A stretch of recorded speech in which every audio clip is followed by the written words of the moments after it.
ஜனநாயகன் திரைப்படத்திற்கு தணிக்கை சான்றிதழ் வழங்கப்படாதது கோலிவுட் முழுவதும் பரபரப்பை ஏற்படுத்திய நிலையில் சிவகார்த்திகேயன் நடித்துள்ள பராசக்திக்கும் இன்னும் தணிக்கை சான்றிதழ் கிடைக்காதது ரசிகர்களை சோகமடைய செய்துள்ளது. விஜயின் கடைசி படம் என சொல்லப்படும் ஜனநாயகன் வரும் 9ஆம் தேதி வெளியாகும் என அறிவிக்கப்பட்டிருந்தது. வினோத் இயக்கத்தில் உருவாகியுள்ள இப்படத்தில் மமிதா பைஜு, பூஜா ஹெக்டே, பாபி தியோல் உள்ளிட்டோர் நடித்துள்ளனர். ரிலீஸ் தேதி நெருங்கிவிட்ட நிலையில் தணிக்கை சான்றிதழ் கிடைப்பதில் சிக்கல் நீடிப்பதால் நீதிமன்றத்திற்கு சென்றது தயாரிப்பு நிறுவனம். சென்னை உயர்நீதிமன்றத்தில் விசாரிக்கப்பட்டு வரும் இந்த வழக்கு நிலுவையில் உள்ள நிலையில் இன்னும் தீர்ப்பு வெளியாகவில்லை. இதனால் பட ரிலீஸை ஒத்திவைப்பதாக ஜனநாயகன் படக்குழு அறிவித்துள்ளது.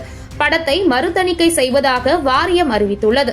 இதனிடையே கருத்து மற்றும் கலை சுதந்திரத்தை குலைக்கும் வகையில் ஒன்றிய அரசு ஈடுபட்டு வருவதாக திரைத்துறையினர் மற்றும் அரசியல் தலைவர்கள் கண்டனம் தெரிவித்து வருகின்றனர். இது ஒரு பக்கம் இருக்க, சுதா கங்ரா இயக்கத்தில் சிவகார்த்திகேயன், அதர்வா, ரவி ஆகியோர் நடித்துள்ள பராசக்தி திரைப்படம் வரும் 10ஆம் தேதி ரிலீஸ் ஆகும் என ஏற்கனவே அறிவிக்கப்பட்டிருந்தது. இந்நிலையில் பராசக்தி திரைப்படத்திற்கும் இன்னும் தணிக்கை சான்றிதழ் வழங்கப்படவில்லை. ஜனநாயகன் பிரச்சினை தமிழ்நாடு முழுவதும் பரபரப்பை ஏற்படுத்தியுள்ள நிலையில் பராசக்தியும் இதே சிக்கலை தற்போது எதிர்கொண்டு வருகிறது.